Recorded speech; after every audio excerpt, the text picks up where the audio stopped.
या ते रुद्रशिवा तनो रघोरा पापकाशिनी तया नस्तनुवा शन्तमया गिरिशन्ताभिचाकशीः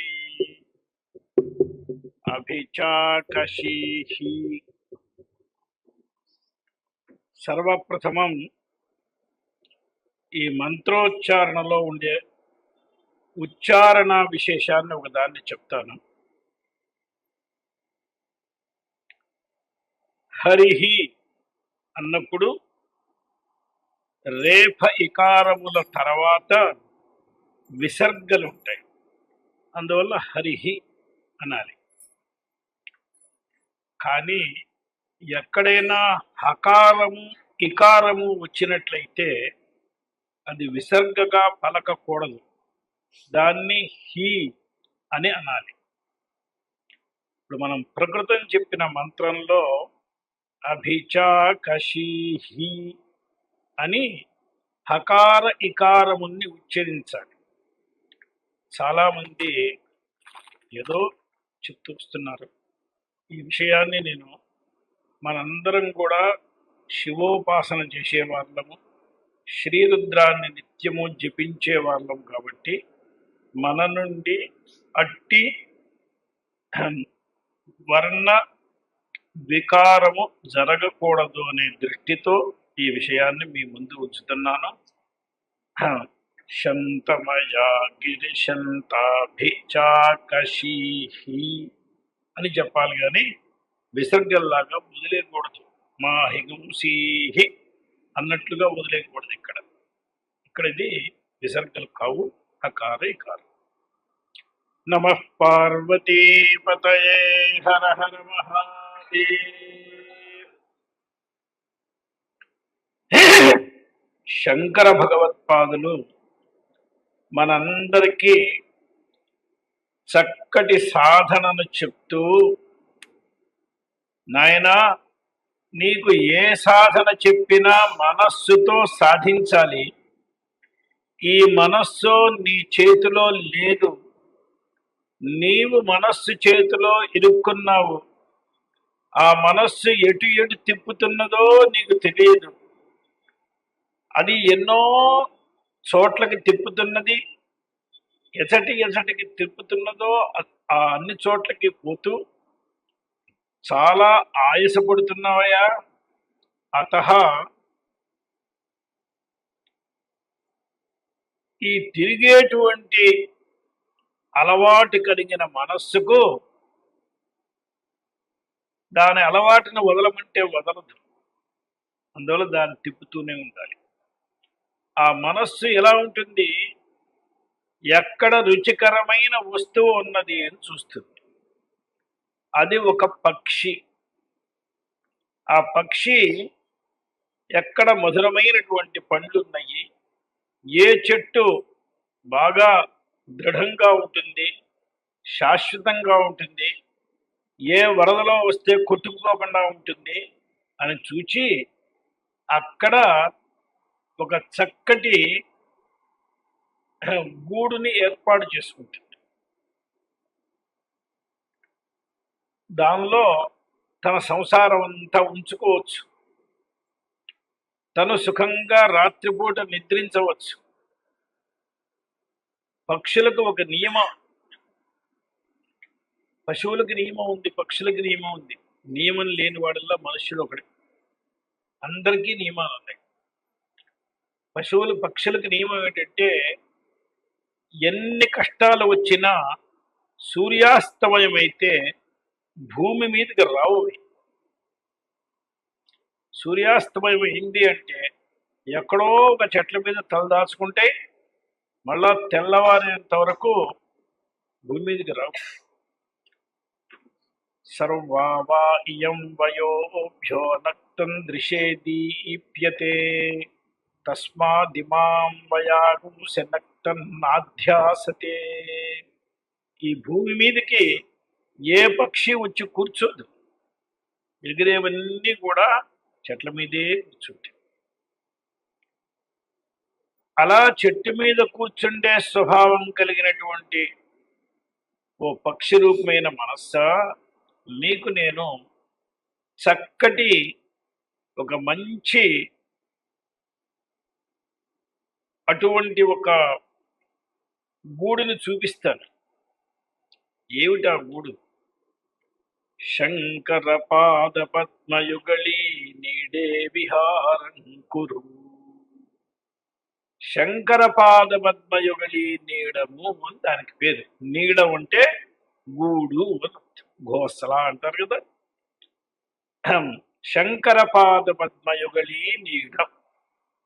శంకర పాద పద్మములు అనేదే ఒక మంచి గూడు. అక్కడికి వెళ్ళి ఆ గూట్లో నువ్వు ఉండు.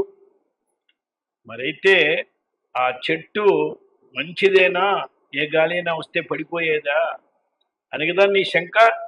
దాని గురించి ఆయన చెప్తున్నారు. ఛందశాఖి శిఖాన్వితే. వేదములు అనేవే ఒక పెద్ద వృక్షం. ఈ వేద వృక్షం అనేది శాశ్వతమైన వృక్షం. ఎంత గాలి వచ్చినా, ఎన్ని ప్రకృతి విలయాలు వచ్చినా, ఎన్ని నదులు ప్రవహించినా, ఏవి వచ్చినా, ఏ రకమైనటువంటి కష్టాలకి కూడా ఇది ఏమి చెక్కు చెదరేది కాదు. ఇది సాక్షాత్ పరమాత్మ స్వరూపమైన వేదం. నిన్న మనం చెప్పుకున్నాం కదా, వేదం అంటే శివుడే, వేద శివ. అవినాశి అయినటువంటి వేదానికి ఎవడు నాశనం తీసుకురాగలదు? అందువల్ల ఇది చాలా శాశ్వతమైన వృక్షం. ఇది బాగా దీని వేర్లు బాగా లోపల దాకా పాతుకుని ఉన్నాయి. దీన్ని ఎవరు ఏమీ చేయలేరు. చావగల చెట్టు ఇది, నారగల చెట్టు. ఇది ఏమీ విరిగేది కాదు. ఛందశాఖి శిఖాన్వితే ద్విజవరై సంసేవితే. నీలాంటి పక్షులు ఇక్కడ చాలా ఉన్నాయి. ద్విజం అంటే పక్షి. పక్షులు చాలా మంది వచ్చి కూర్చున్నారు. అంటే అనేక పక్షులు ఉన్న చోట నీకు వెళ్ళి కూర్చోడానికి భయం ఉండదు కదా. పక్షుల్లో పక్షులు కలిసిపోతాయి. మరొక దేశం నుంచి వచ్చిన పక్షి కూడా ఇక్కడ పక్షులతో కలిసిపోతుంది. మీరు ఎక్కడైనా చూసారా మరొక దేశం నుంచి వచ్చిన పక్షిని? కాశీలో మనకి ఎక్కడి నుంచో విదేశం నుంచి వస్తే తెల్లటి పక్షులు ఇక్కడ పక్షుల్లో కలిసిపోతాయి. మళ్ళా వాటి పని అయిపోతే వెళ్ళిపోతాయి. ఇలా చాలా దేశాల్లో ఉన్నాయి. అనేక పక్షులు వస్తాయి వెళ్ళిపోతాయి. ఛందశాఖి శిఖాన్వితే ద్విజవరై సంసేవితే. ద్విజవరములంటే ద్విజ శబ్దానికి బ్రాహ్మణుడు కూడా అర్థం. బ్రాహ్మణోత్తములంటే ఎవరైతే ఉపనిషదర్థాన్ని అనుసంధానం చేస్తారో వాళ్ళందరూ బ్రాహ్మణోత్తములు. ఉపనిషదర్థం జీవబ్రహ్మైక్యం. జీవబ్రహ్మైక్యాన్ని నిత్యానుసంధానం చేసి బ్రహ్మనిష్ఠులే ఉన్నవారు వారు ద్విజవరులు. అటువంటి ద్విజవరులందరూ కూడా ఏ శాఖను సేవిస్తున్నారో, ఉపనిషత్ అని దాంట్లో ఒక శాఖ. వేదము అనేటువంటి వృక్షానికి ఉపనిషత్ అనేటువంటి అనేక శాఖలు ఉన్నాయి. ఋగ్వేదంలో ఐతిరేయము అనేటువంటి ఉపనిషత్ శాఖ, తైత్రీయం అనే ఉపనిషత్ శాఖ, ఈశావాస్యం అనే ఉపనిషత్ శాఖ, అనేక శాఖలు ఉన్నాయి. ఆ శాఖల నిండా ఆ బ్రహ్మవేత్తలందరూ ఆశ్రయించి కూర్చున్నారు. ద్విజవరై సంసేవితే శాశ్వతే. ఇది శాశ్వతమైంది. దీనికి ఎన్నడూ ఏ రకమైనటువంటి చెడుపు లేదు. దీని మీద కూర్చున్న వారికి ఏ రకమైనటువంటి కష్టములు కూడా ఉండవు. సౌఖ్యాపాదిని, చాలా సుఖాన్ని ఇస్తుంది. ఆ చెట్టు యొక్క స్వభావం మంచి సౌగంధ్యాన్ని ఇస్తుంది, మంచి నీడనిస్తుంది, మంచి ఫలాలు కూడా ఉంటాయి. సౌఖ్యాపాదిని ఖేదభేదిని. ఏ రకమైనటువంటి కష్టాలు లేకుండా సుఖంగా చూసుకుంటుంది. ఖేదభేదిని సుధాసారై ఫలైర్దీపితే. అమృతంతో ఒలికిపోయేటువంటి ఫలములతో బాగా నిండి ఉన్నది. అక్కడ కూర్చుని మళ్ళా ఫలాల కోసం మరొక చెట్టుకు వెళ్ళాలి. ఏమండి, ఇంట్లో కూర్చున్న వాళ్ళు ఇంట్లోనే ఉండగలరా? ఏం తింటారు ఇంట్లో ఉంటే? అందులో ఏదో ఇటు అటు వెళ్ళాలి. అలా ఒక పక్షి వచ్చి నీడలో ఒక గూడులో కూర్చుంది అంటే అక్కడే కూర్చుంటే జీవనం ఇలా గడుస్తుంది. అదేమీ అక్కర్లేదు. సరిగ్గా ఆ గూడు దగ్గరికి ఆ కొమ్మలు తన ఫలాల్ని ఉంచి ఇదిగో తీసుకో ఉంటున్నాయి. అక్కడ కూర్చుని అక్కడ దొరికే ఫలాల్ని తీసుకుంటేనే కడుపు నిండిపోతుంది. సుధాసారై ఫలైర్దీపితే, అటువంటి దాంట్లో నువ్వు ఉండమ్మా. నువ్వెవరు? చేత పక్షి శిఖామణి, పక్షుల్లో గొప్ప పక్షి. పక్షులైనా ఏదో కాసేపు కూర్చుందంలే అనుకుంటాయి, ఈ మనస్సు కూర్చుందామని ఎప్పుడు అనుకోద్దు. అందువల్ల శిఖామణిది. చేత పక్షి శిఖామణి త్యజ వృథా సంచారమన్యైరలం. చాలు చాలు, తిరిగింది చాలు. ఎన్ని జన్మల నుంచి తిరుగుతున్నావు, ఎన్ని యుగాల నుంచి తిరుగుతున్నావు, ఎన్ని కల్పాల నుంచి తిరుగుతున్నావు. ఇప్పుడైనా శివుడు దొరికాడు, ఆయన దగ్గర కూర్చో. త్యజ వృథా సంచారమన్యైరలం నిత్యం శంకర పాద పద్మయుగళీ నీడే విహారం కురు. ఆయన దగ్గరే కూర్చో. అన్యత్ర వెళ్తే నీకు దొరికేదేం లేదు. నీవు ఏ ఫలాన్ని పొందాలి అనుకుంటున్నావో ఆ ఫలాన్ని ఇంకో పక్షి వచ్చిన వాటి కలుసుకుని పోతుంది. అక్కడ మిగిలేదే ఉండదు. ఇక్కడ నీకు ఎన్ని పక్షులకైనా పెట్టేంత ఫలం ఇక్కడ ఉన్నది. శాశ్వతమైన ఫలాలు ఎక్కడున్నాయి? ఫలమత ఉపపత్తే అని బ్రహ్మసూత్రం. అందువల్ల సుధాసారై ఫలైర్దీపితే, ఆచార్యులు వారు మనస్సుని, నీ సంచారాన్ని వదులుకోవద్దు, నీ స్వభావాన్ని వదులుకోవద్దు. నీకు సుఖమైన మార్గం చెప్తాను, ఇదిగో ఆ గూడులో వెళ్ళి కూర్చోతండి. అక్కడ కూర్చుంటే నువ్వు సుఖంగా ఉంటావు అని దానికి సౌఖ్యాన్ని ఉపదేశం చేస్తూ, మనస్సుకి వారు నేర్పింది ఏమిటంటే ఎప్పుడు కూడా శంకర భజనం. అన్యావాచో విముంచత అంటుంది వేదాంతం. వేరే మాటలు మానేసేయండి. వేరే పుస్తకాలు చదవద్దు, వేరే విద్యలు చదవద్దు. శివ శివేతి శివేతి శివేతి వా, హర హరేతి హరేతి హరేతి వా, భజ మన శివమేవ నిరంతరం. ఎప్పుడూ నిరంతరం హే మనః శివం భజ, శివుణ్ణి భజించు. ఒక సమయంలో దేవాసురులు అందరూ కూడా కలిసి తాత్విక విచారం చేశారు. అసురులు కూడా అప్పుడప్పుడు తత్వ విచారం చేస్తారు, ఎప్పుడూ అసురులుగా ఉండరు.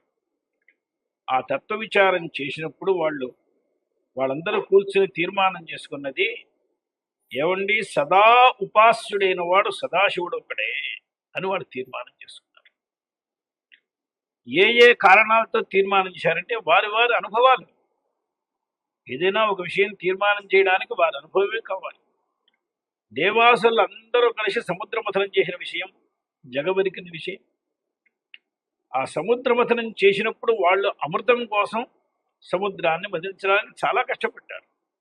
అదేం స్వల్ప విషయం కాదు. దానిలో మతిస్తూ ఉంటే నేరుగా అమృతమే వచ్చి విడేదో తీసుకుని పోతే దాంట్లో పెద్ద కష్టాలు లేవు, దాంట్లో అనేకం వస్తాయి. మన వాళ్ళు చెప్తారు లోకంలో, ప్రసవం చూడడానికి వెళ్తే 12 బిడ్డ మాత్రమే చేతిలో వస్తుందా ఏమిటి? ముందు వెనకాల చాలా వస్తాయి, అన్నీ కూడా భరించాలి, తప్పేదేం లేదు. అలాగే అమృతం కోసం వెళ్తే నేరుగా అమృతమే వచ్చిందా ఏమి? ఏమేమి వచ్చినాయి అన్నారు. కొన్ని మంచివి వచ్చినాయి, కొన్ని చెడ్డవి వచ్చినాయి. మంచివి ఎందుకు వచ్చినాయని ఈ మంచితో సరి అని సర్దుకుని పోయినట్లయితే ఇక వాడికి నిష్ఠ లేదు. నిర్మథ్యమానాదుదేహే అభూత్ అని ఒకనాడు మహావిషం వచ్చింది. అంతకుముందు దాని తర్వాత మళ్ళా ఏం వచ్చినాయండి? ఒక రోజున మమంథు తరసా సింధుం హవిర్ధాని తతో భవత్. ఒక మంచి గోవు వచ్చిందండి, చాలా బాగా ఉంది. దానికే కామధేను అని పేరు. ఏది కావాలంటే అది పెడుతుంది. బ్రహ్మగారు సృష్టి చేసేటప్పుడు మొట్టమొదలు రెండు సృష్టి చేశాడు. ఒకటి బ్రాహ్మణుల్ని, ఒకటి గోవుని. ఎందుకంటే తన సృష్టికి కావలసినటువంటి పనులను, దానికి కావలసిన సామగ్రిని రెండు చోట్ల పెట్టుకున్నాడు. సృష్టికి ఏం కావాలి? సృష్టి చేయాలి అంటే యజ్ఞం చేయాలి. యజ్ఞం చేయాలి అంటే మంత్రాలు కావాలి, ద్రవ్యం కావాలి. ఏమీ ద్రవ్యమే లేకుండా ఉత్తగా స్వాహ స్వాహ అని ఎలా అంటాం? ద్రవ్యం ఉండాలి. అందువల్ల మంత్రాలే లేకుండా ఉత్త ద్రవ్యాన్ని ఎక్కడ పడేస్తూ ఉంటాం. అందువల్ల ఒక చోట మంత్రముల్ని, ఒక చోట హవిస్సుని పెట్టాడు ఆయన. బ్రాహ్మణుల దగ్గర మంత్రముల్ని, గోవుల దగ్గర హవిస్సుని పెట్టాడు. ఇక బ్రాహ్మణులు గోవులు ఉంటే ఇంకా లోకానికి కష్టమే ఉన్నదండి. సమస్తం వచ్చినాయి. అందువల్లనే మన వాళ్ళందరూ గోబ్రాహ్మణేభ్య శుభమస్తు నిత్యం అంటే ఇది వీళ్ళ మీద అభిమానంతో కాదు, మనందరం సుఖంగా ఉండడానికి. ఈ ఊళ్ళో అంతా కొట్టుకుపోయింది అనగానే వెంటనే ఎవడుతారు? అయ్యా బ్యాంక్ జాగ్రత్తగా ఉందండి, ఎందుకంటే దాంట్లోనే మన డబ్బులన్నీ.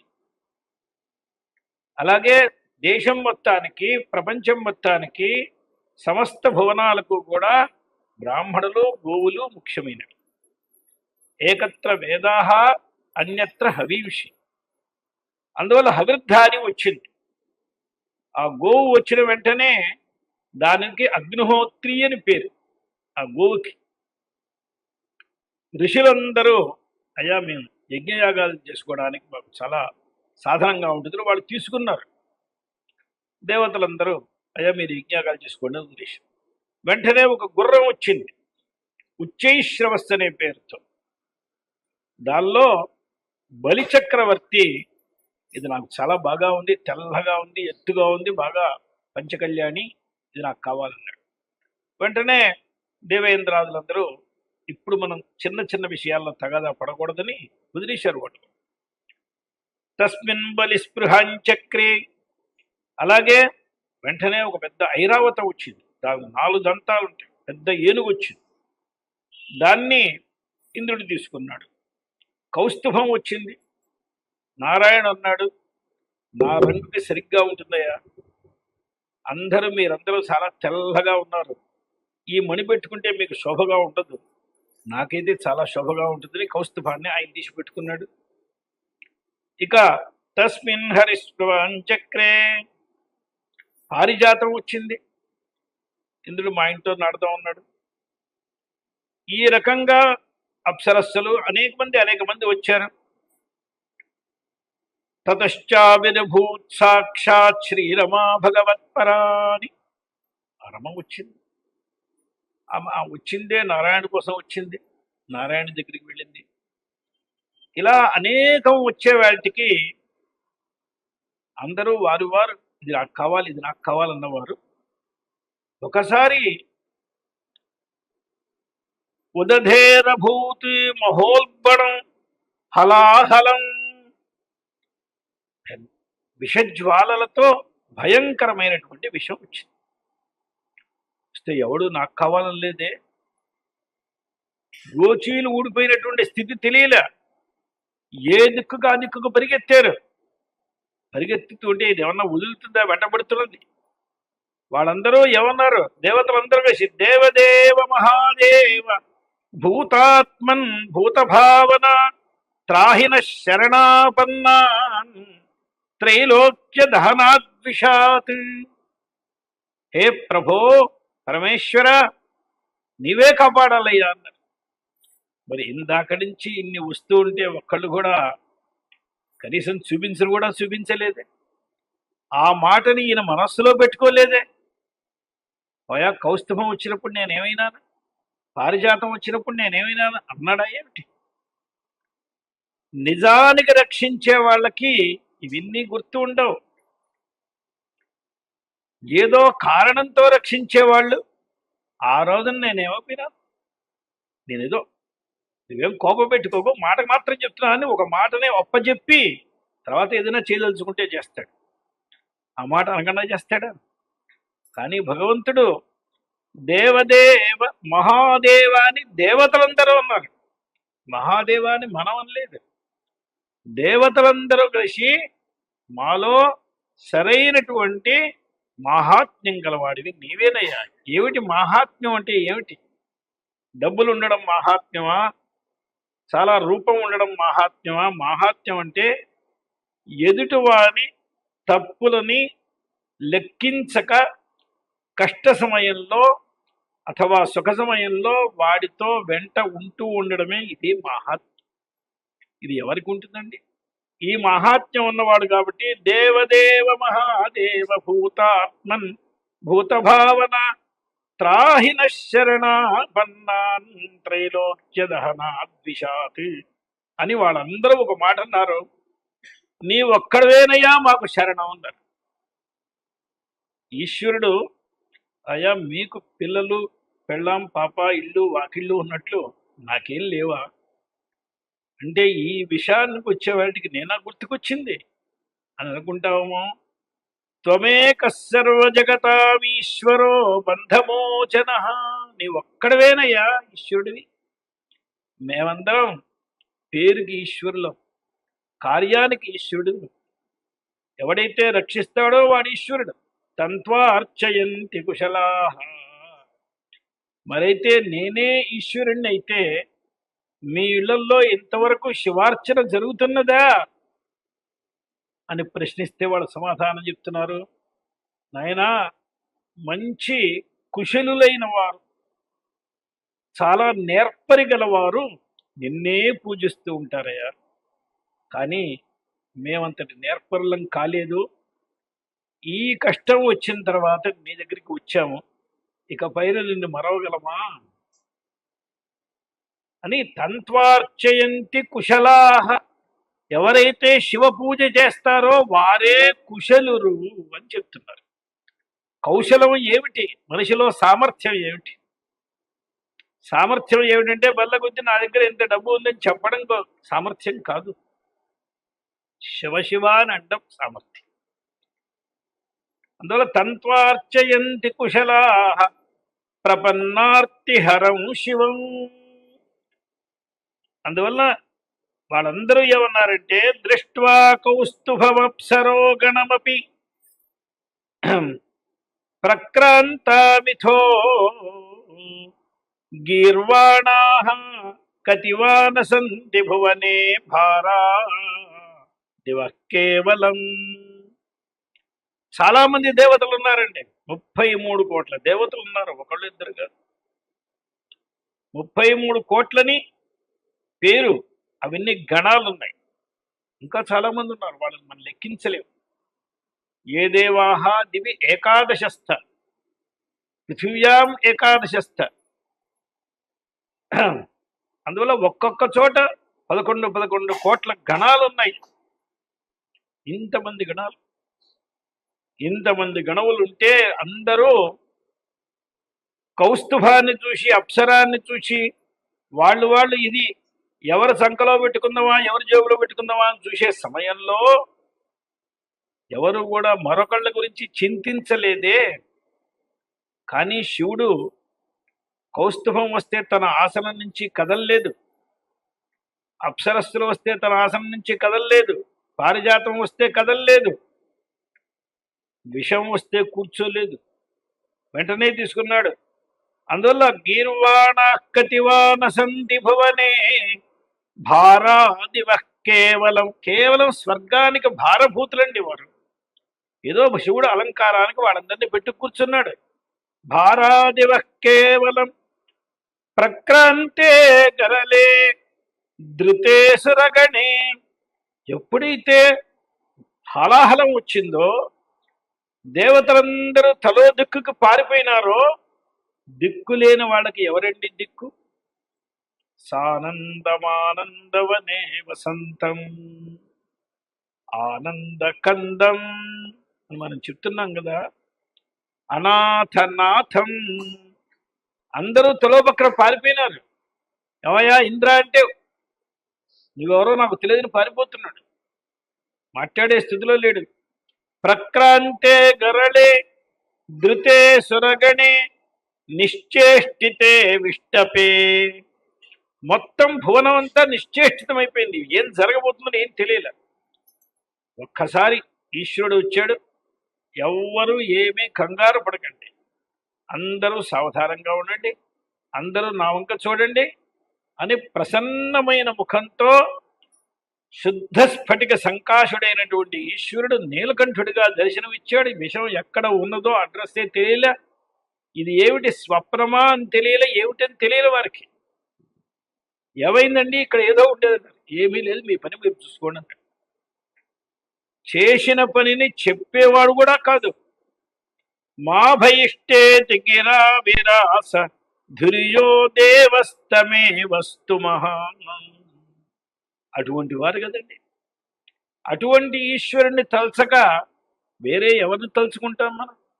మనకు వచ్చిన కష్టాన్ని మనకే తెలియకుండా పోగొట్టినటువంటి పరమేశ్వరుని కంటే ఇంకా స్తోత్రం చేయడానికి ఎవరున్నారు అని దేవతాగణములన్నీ కూడా వారి లోకంలో వారు నిర్ణయించుకున్నటువంటి ఈశ్వరుడికే మహేశ్వరుడని పేరు, ఆ దేవుడికే మహాదేవుడని పేరు. అటువంటి మహాదేవుణ్ణి మహాదేవం హిత్వా, మహాదేవుణ్ణి వదిలి ఎవరిని నేను ఏమీ ఎప్పుడూ కూడా స్మరించను. అప్పుడు ఆ సమయంలో దేవతలందరూ ఎలా ఉన్నారు అని ఒక మహానుభావుడు చెప్పాడు. ఆ గరళం వచ్చిన వెంటనే మొత్తం దేవతల ముఖాలన్నిటినీ ఒక ఆయన తన మనస్సు అనే కెమెరాలో ఫోటో తీసి పెట్టుకున్నాడు. ఆయన చూపిస్తున్నాడు, వికుంఠో వైకుంఠ, విష్ణుమూర్తి వికుంఠుడైనాడు అనగా తన బుద్ధి ఏమి పనిచేయలేదు. ఏం చేయాలి? వికుంఠో వైకుంఠ గతధృతిరవాక్ష్రీ శతధృతి. ఇంద్రుడికి గతధృతి ధైర్యమే పోయింది. ఇక మన వల్ల ఏం కాదు. ఈ స్వర్గాన్ని మనం పాలించడం ఎంతవరకు అంటే అంతా అనుకూలంగా ఉన్నంత వరకు. ఇటువంటి విషయం ఏర్పడితే మనమేం పాలిస్తామండి? ఈయనకి మహేంద్రుడని పేరు, అన్ని అనుకూలంగా ఉంటే మహేంద్రుడు కాదు, మహామహామహేంద్రుడు. ఇటువంటి విషయం వస్తే గతధృతి ధైర్యమైపోయింది. అవాక్ష్రీ శత, వాక్కే లేకుండా పోయినాడు. ప్రచేత నిశ్చేతా, వరుణున్నాడు. ఇంత హలాహల జ్వాలలు వస్తూ ఉంటే ఏదైనా తన శక్తితో కాస్త చల్లించండి, దాని మీద పోస్తే ఇదంతా కూడా ఆజ్యం అయిపోతుంది. అందరూ నిశ్చేతస్సే లేకుండా ఆయన కూడా నిశ్చేష్టుడైపోయినాడు. ప్రచేత నిశ్చేతా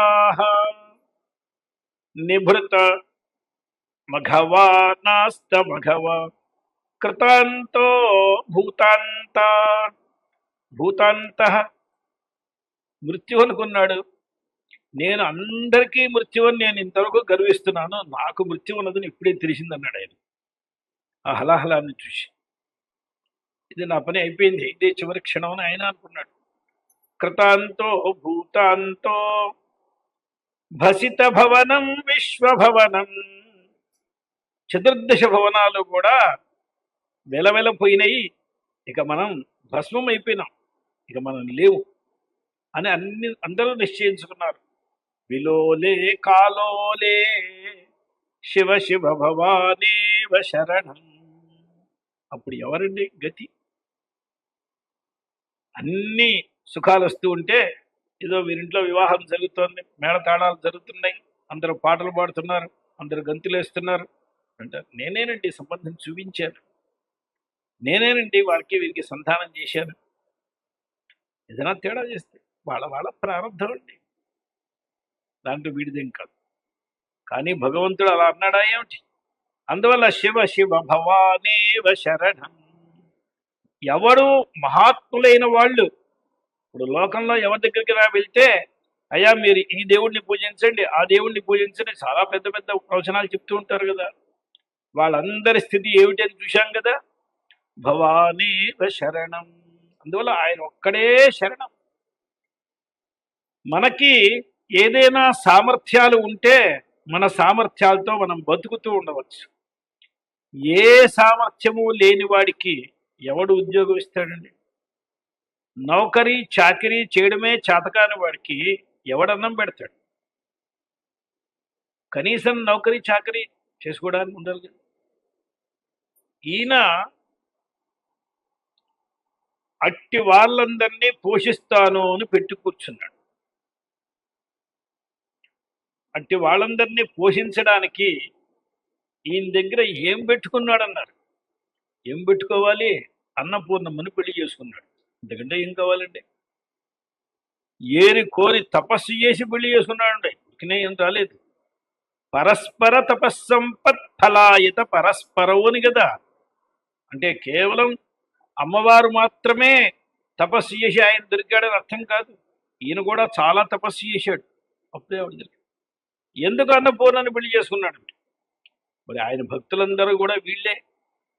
నౌకరీ చాకరీ చాతకాని వాళ్ళే ఆయన భక్తులు. వీళ్ళందరినీ పెట్టుకుంటే వాళ్ళందరికీ ఎవరు పెడతారండి? లక్ష్మి పెడుతున్నది. ఎప్పుడు పెడుతున్నది?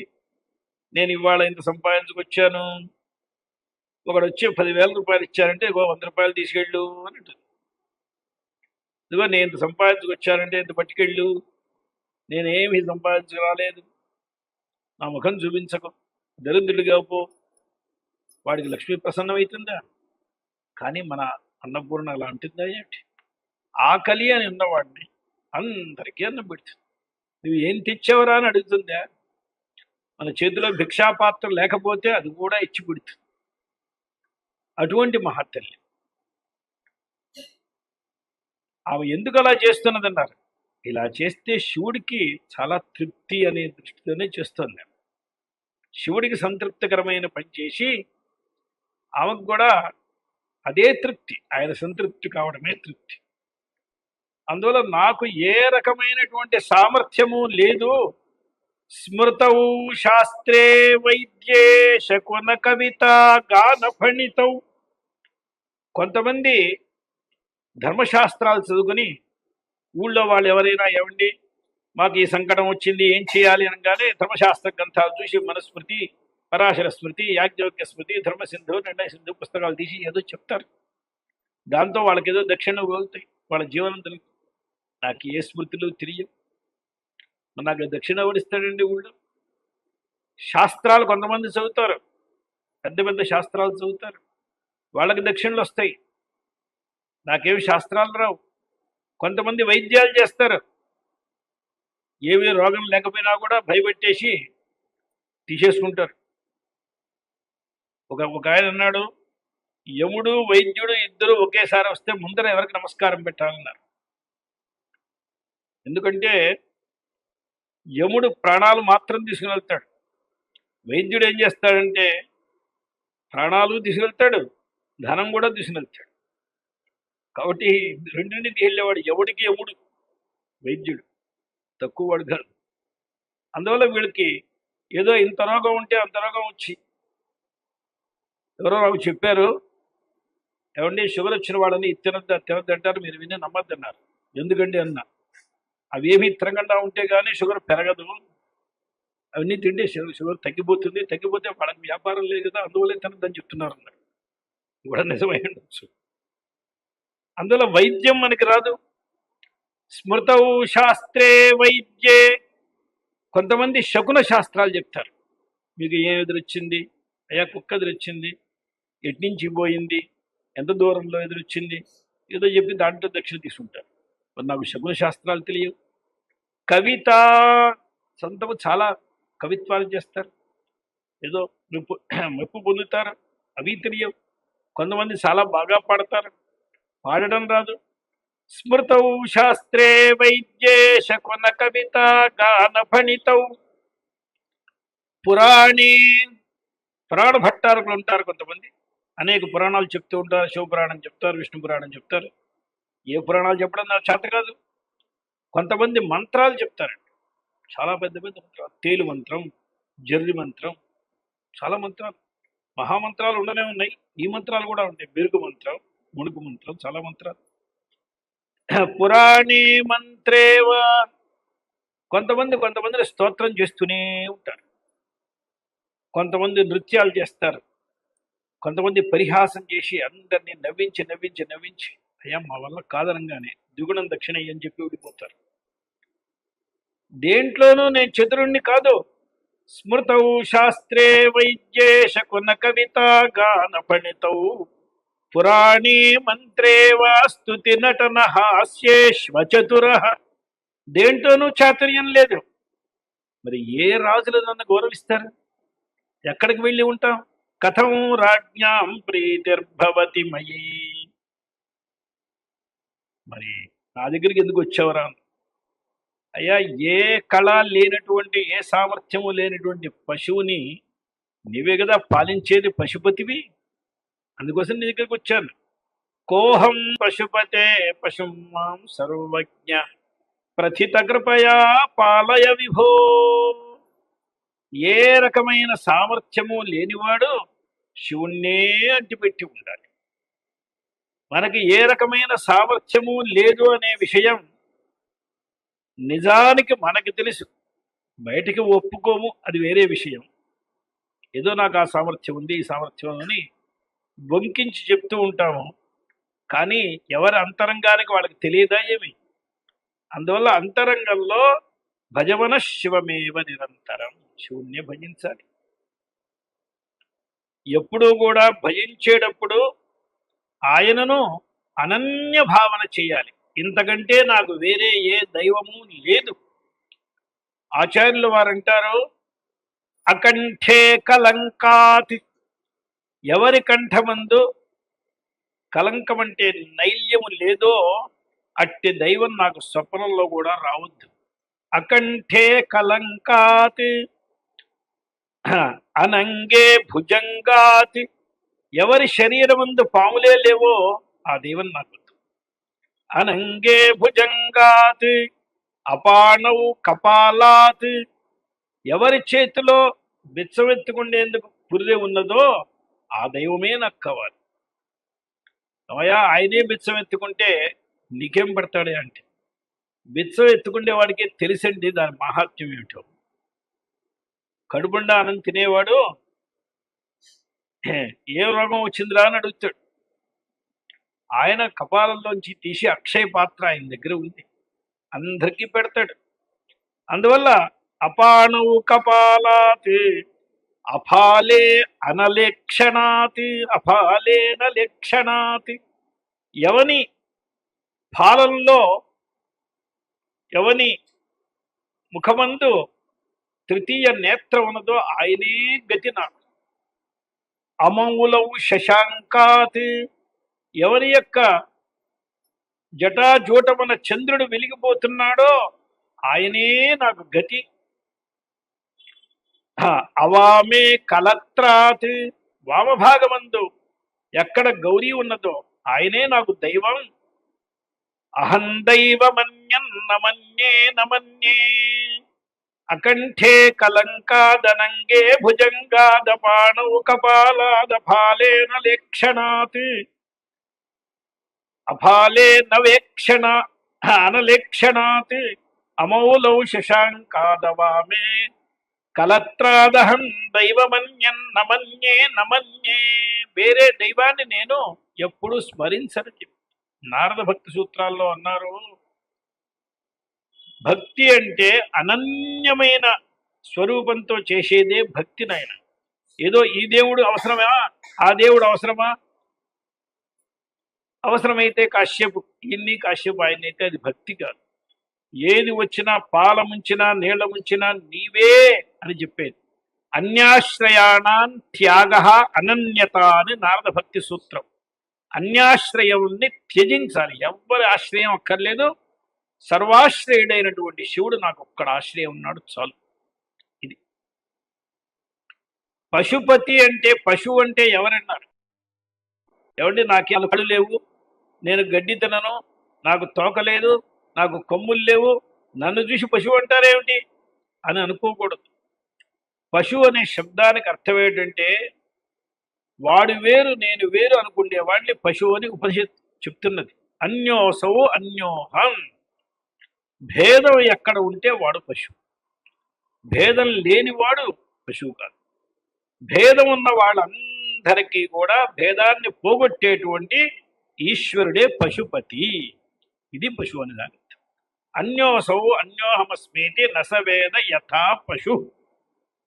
ఇది శాస్త్రం చెప్తున్నది. పశువు అనే శబ్దానికి మనం లోకంలో ఏదో అర్థాలు చెప్పుకుంటూ ఉండొచ్చు. కానీ ఇవన్నీ నిజమైన అర్థాలు కాదు కదండి. అందువల్ల పశుత్వం మన యందు ఉండేటువంటి పశుత్వం ఏమిటంటే పశుపాశ విమోచిని అని అమ్మవారికి పేరు. పశుపాశం అంటే భేదం అనేటువంటి పాశం ఉండడం వలన మనకి చాలా దుఃఖాలు వస్తున్నాయి. ఎవరికో దుఃఖం వచ్చిందంటే వీడికి చాలా సంతోషం. వీడికి జలుబు చేస్తే ఏదో ప్రాణం పోయేంత కష్టం వీడికి. వాడికి ప్రాణం పోయేంత కష్టం వచ్చినప్పటికీ చేసుకున్నది ఊరికే పోతుందా అని వేదాంతం. అందువల్ల ఇదే పశుత్వం అంటే ఈ పశుత్వాన్ని పోగొట్టేవాడే భగవంతుడు. అందువల్ల పశుపతి.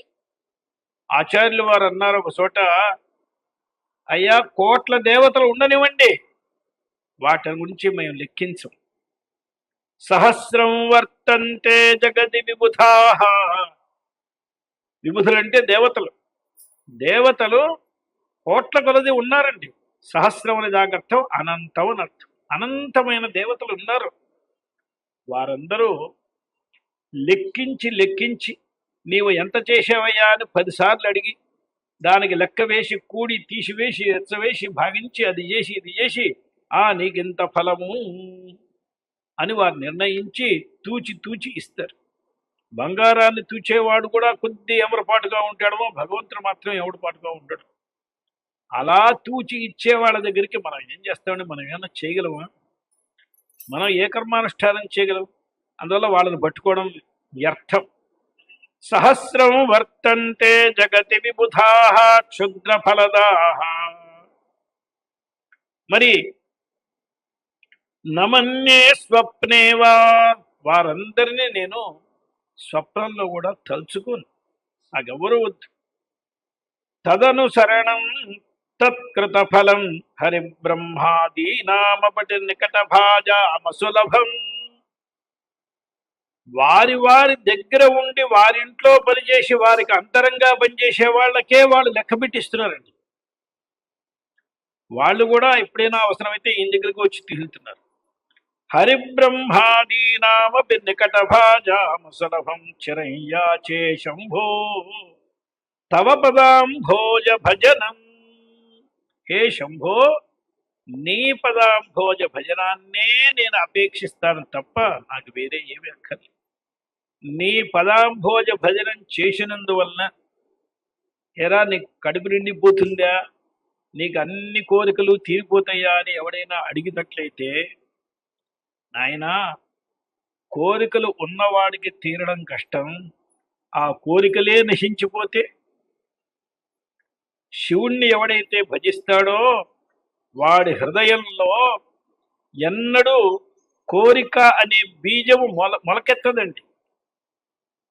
ఎప్పుడైతే కోరికలే లేకుండా పోయినాయి అంటే వాడు శివుడే అయిపోతాడు సాక్షాత్. అందువల్ల శివపదాంభోజ భజనం చేసినట్లయితే ఉంటే కదా తీరకపోవడం అనేది. ఎవడికైతే ఆకలి వేస్తూ ఉంటుందో వాడికి దుఃఖం వేస్తుంది. ఎవడైతే అశనాయాద్యతీతుడైనాడో, ఆకలి దప్పికలకు అతీతుడైనాడో వాడికి ఇంకా దుఃఖమే ఉన్నది. శివుణ్ణి ఆశ్రయించిన వాడికి దుఃఖాలే ఉండవు. అతః తంత్యక్వా తాదృశం దేవం యస్సేవేతాన్యదేవతాం సహి భాగీరథీం త్యక్వా సేవేత మృగతృష్ణికాం అన్నాడు. ఎవడో ఒకడు బాగా ఎండాకాలంలో గంగానది దగ్గరికి వెళ్తున్నాడు. అందరూ చూపిస్తున్నారు, నాయనా గంగానదికి ఇదయ్యా దారి, భాగీరథికి ఇది దారి అంటాడు. వాడికి ఆ ఎండలో ఆ విసగలో ఎక్కడో మృగతృష్ణిక కనిపిస్తున్నది. ఎండమావుల్లో చాలా పెద్ద నీరు కనిపిస్తున్నది. వాడు అంటున్నారు, మీ మాటలు చెప్పి మోసపోవడానికి నేనేం పిచ్చివాడిని కాదు, భాగీరథి ఇక్కడ లేదు అక్కడ ఉందని వాడు పరిగెడుతున్నాడు. ఎంత పరిగెడితే మాత్రం మృగతృష్ణికలో నీళ్ళు ఏమైనా కనిపిస్తాయా ఎండమావుల్లో? అలాగే శివుణ్ణి భాగీరథి ఎవరి నెత్తిన ఉన్నదో ఆ శివుణ్ణి వదిలేసి అన్యత్ర వెళ్తే ఇదే కథ నాయన. మృగతృష్ణికే మిగిలేది, ఏమీ మిగలదు. అందువల్ల భక్త్యా త్వనన్యయా లభ్య, అనన్యమైన భక్తితోనే ఆయన దొరుకుతాడు. మనం ఈశ్వరుణ్ణి నిజంగా నేరుగా సేవించడం అనేది కష్టం. అంతటి భక్తి మన దగ్గర లేదు. కానీ ఈశ్వరుని మనం కోరేది ఏమిటంటే, నేరుగా నీ భక్తులం కాలేకపోయినా నీకు భక్తులైనటువంటి వారు ఏ నందీశ్వర, చండీశ్వర, భృంగీశ్వరాదులు ఉన్నారో వారికి భక్తులు ఎవరైతే ఉన్నారో అలా ఒక లిస్టు చెప్పుకుంటూ వస్తే ఈనాడు కొన్ని వేల కోట్ల తర్వాత ఏదో ఒక భక్తుడు దొరుకుతాడు కదండి. ఆయనకు కూడా ఎవరైతే భక్తులు ఉన్నారో అలా మళ్ళా కొన్ని కోట్ల వేలు చెప్తే వారికి భక్తులు, మళ్ళా వారికి భక్త గణాలు తీసుకుని మళ్ళా కోట్లు చెప్తే వారి భక్తేనా నాకు దొరికినా చాలు. త్వద్భృత్య భృత్య పరిచారక భృత్య భృత్య భృత్యస్య భృత్య ఇతి మాం స్మరలోకనాథ. నేరుగా నీ భక్తుడిని అని చెప్పుకునే యోగ్యత నాకు రాదు, నాకు అంతటి భక్తి లేదు. కానీ ఇంత దూర సంబంధం పెట్టుకునేనా కథంచిత్ నేను ఈ సంప్రదాయంలో, ఈశ్వర సంప్రదాయంలో ఉన్నవాడిని అని చెప్పుకుంటే చాలని శ్రీమద్ భాగవతంలో ఒక ఆశ్చర్యమైన విషయం చెప్తారు. నిత్యమైనటువంటి దైవం ఏమిటి అని ఒక విచారణ వచ్చింది. నిత్యమైన దైవం ఏమిటి? ఇప్పుడు వస్తుతః సచ్చిదానంద స్వరూపమైన పరంబ్రహ్మ ఒకే ఒకటి. కానీ దానికి విస్ఫులింగాల్లాగా అనేక శక్తులు విడివిడిగా వచ్చినప్పుడు బ్రహ్మగారు సృష్టికర్త అయినాడు. సృష్టి అంతా పూర్తయిన తర్వాత ఆయన పని అయిపోతే ఆయన తాను మళ్ళా పరబ్రహ్మై కూర్చుంటాడు. ఇక తనకి పనేం లేదు. ఇక విష్ణువు స్థితిపాలకుడు, ఆయన జగత్తునంతా పాలించాలి. జగత్తుని పాలించడం అనే పని సంహార అవ్యవహిత పూర్వక్షణంలో ఆయన పని పూర్తయిపోతుంది. ఇకపైన సంహారం ఆరంభించాలి అంటే ఇంకా ఆయన పాలిస్తూనే ఉంటే సంహారం ఎలా అవుతుంది? అందులో ఆయన పని కూడా అయిపోతే ఆయన కూడా పరబ్రహ్మయ్యే కూర్చుంటాడు.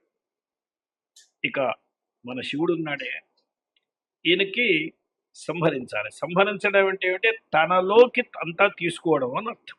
సంహారం అంటే నాశనం చేయడం అని అర్థం కాదు.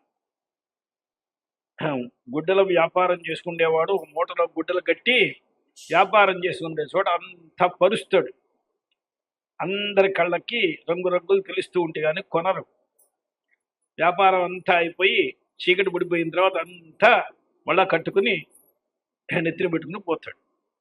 అలాగే పరమేశ్వరుడు ఇదంతా మొదలు తెరిచి ఉంచాడు. మొత్తం వ్యాపారం అంతా అయిపోయింది. ఇప్పుడంతా తను ఉపసంహరించుకుంటున్నాడు. ఉపసంహరించుకున్న వాడు ఈయనకి పని పూర్తి అయిపోవడం అనేది లేదు. ఎందుకంటే మళ్ళా సృష్టి సమయంలో తానే ఇవ్వాలి కదా. సృష్టి నుంచి అవాంతర సంహారం, అవాంతర ప్రళయం ఉంటూనే ఉంటుంది కదా. అంటే ఈయనకి పని లేనిది ఎప్పుడూ పని ఉన్నది అంటే ఈయనే నిత్యము. మిగతా వాళ్ళకి పని అయిపోతుంది. అందువల్ల నిత్యంచ శాశ్వతం శుద్ధం అనేటువంటి ఈశ్వరుణ్ణి ఎప్పుడూ మనం భజించాలి.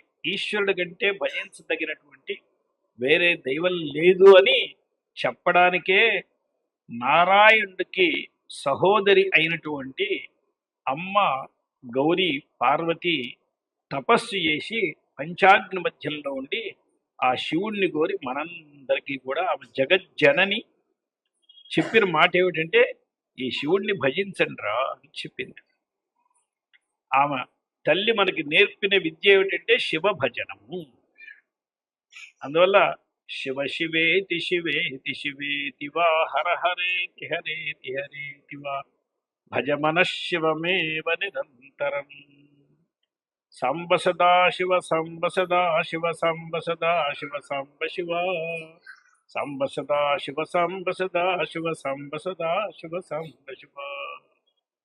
శివుని భజనాన్ని మించి ఆచార్యుల వారు చాలా చోట చెప్పారు. ఎప్పుడూ కూడా భగవద్భజనంలో శివభజనం శైవీ దీక్ష ఆ శైవీ దీక్ష అనేది మనకి రావాలి. శివం అనే శబ్దానికే అర్థము మంగళము అని అర్థం. అటువంటి మంగళమైనటువంటి దీక్షను తీసుకుని మంగళమైన దేవతను అర్చించి ఎప్పుడూ మనం మంగళంగా ఉండాలంటే దేవుడి కంటే శివుడి కంటే వేరైన దైవం మనకి సద్యఫలదమైంది, ఆశుతోషి అయినది వేరే ఏదీ లేదు. ఏదో ఒక చిన్న గరిక పాచను తీసుకుని దానిని నీటితో ముంచి దాని అగ్రంలో ఎన్ని నీళ్లు నిలుస్తాయో అన్ని నీళ్లను ఆయన నెత్తి మీద నమఃశంభవే చ మయో భవే చ నమఃశంకరాయ చ మయస్కరాయ చ నమఃశివాయ చ శివతరాయ చ అని చల్లితే ఆయన మొత్తం గంగనంతా ఆయన నెత్తి మీద అభిషేకం చేస్తే ఎంత సంతోషిస్తాడో దాన్ని మించి సంతోషిస్తాడు. ఇట్టి ఆశుతోషైనటువంటి భగవంతుణ్ణి నిత్య నిరంతరం కూడా భజన చేసి మనందరం ధన్యులం కావాలి.